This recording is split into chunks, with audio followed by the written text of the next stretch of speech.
Welcome back to the starters. Warriors, as I said, moving on to the NBA Finals, take on the Cavs. But let's talk a little bit about the Rockets and where they go from here and whether or not they even overachieved this season. Though we got to start specifically with Game 5 and the disappointing game in the biggest game really of the season for them, trying to stay alive for James Harden. Didn't get to cook in there in Game 5. He cooked some turnovers, I guess. I mean, it was just so strange to see the variety of turnovers. Oh, yeah. You know, you just had your sort of Butterfinger type turnovers, Yep. you had your transition type turnovers, expecting foul type turnovers. It was just the entire sort of array of a bad game all put into one. And it's just so strange after such an exciting series and year from James Harden for it to end like that. It's going to be such a bad taste in his mouth for this summer. Yeah, way back when I said he had one of the best handles in the league, and last night he could barely keep the ball to himself. There were so many unforced errors. It was unreal. It makes you almost believe the Little B curse is real. He was there, and James Harden sets the playoff record for turnovers in the same game. Probably not a coincidence. It's all Little B. It was going to be so hard for him to back up that performance in Game 4. But for James Harden, you just wonder if they got that win, and part of it was like, you know, at least we didn't get swept and they win at that game. Although it was pretty close towards the end. They still were in it, but maybe he just wasn't in the same space as he was for Game 4. Yeah, weird playoffs when you look back at it for the Rockets.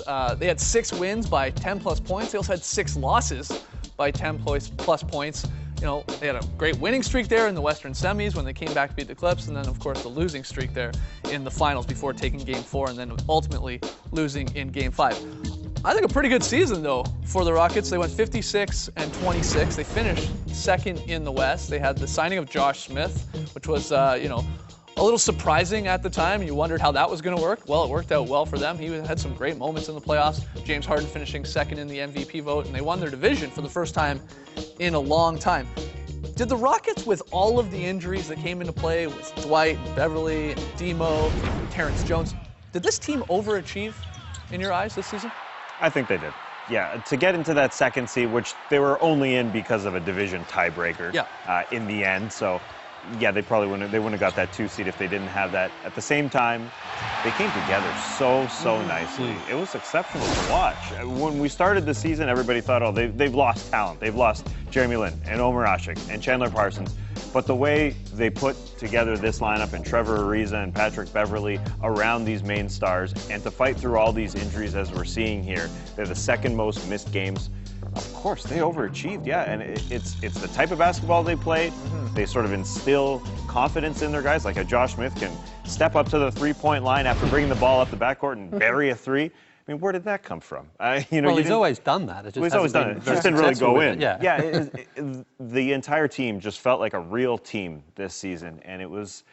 I don't know how it came together, but a lot of kudos to Kevin McHale. Oh, absolutely. What do you think about Dwight Howard's season? Again, he missed a good chunk of time, half the amount of time there in the regular season. He turned it on in the playoffs. I thought dominating that Game 5, the first quarter, first half to some extent. Sure. In the conference finals there against the Warriors. He had his moments again in the playoffs, and he did pretty well last year. That's the thing. I think we should only really worry about what he did in the playoffs, because that was when he was pretty much as healthy as he was all season, and he was back to being pretty dominant Dwight. And the Rockets have to be excited that if they get him healthy and he's fresh all season next season, that the Rockets should be in a more or less that same position, because he can be so dominant.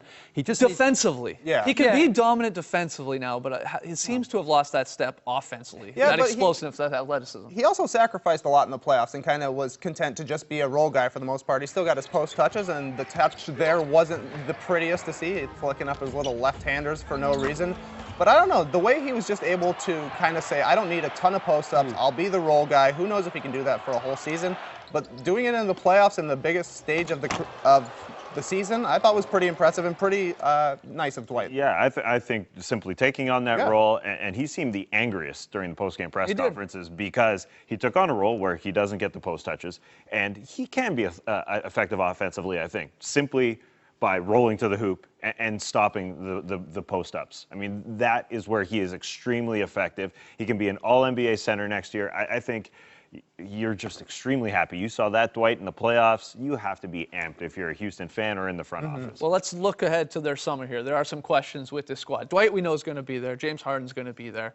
But there are some unrestricted guys in Josh Smith and Jason Terry. A big key question, Patrick Beverly, restricted free agent. And Corey Brewer, he's got a player option, but according to Zach Lowe on Grantland, Brewer actually agreed to decline a player option for the, this 15-16 as a condition of his mid-season trade to the Rockets. That's the other thing. This team's sort of thrown together at certain points through the season. Morey doing a great job to try and put talent around Harden and around Dwight Howard and did a great job. So, you know, you start with this. Is this going to be a similar looking team, the Rockets, next season? I definitely think Josh Smith will be back because I think he found a role that probably suits him and works for him. It took a little bit of adjustment there, but once he got comfortable and once he felt like he was a really important part of their offense, he responded. I mean, he played really, really well.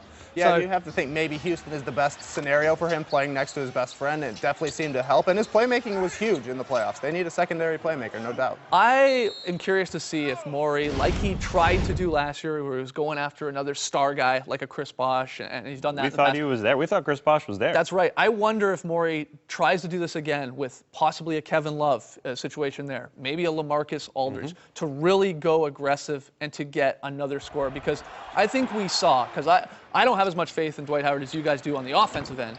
Harden needs some help. Yeah. He needs some help in the scoring department, of course, so that he can actually rest a little bit and doesn't have to do everything, especially if you go with Beverly as your point guard, which is key.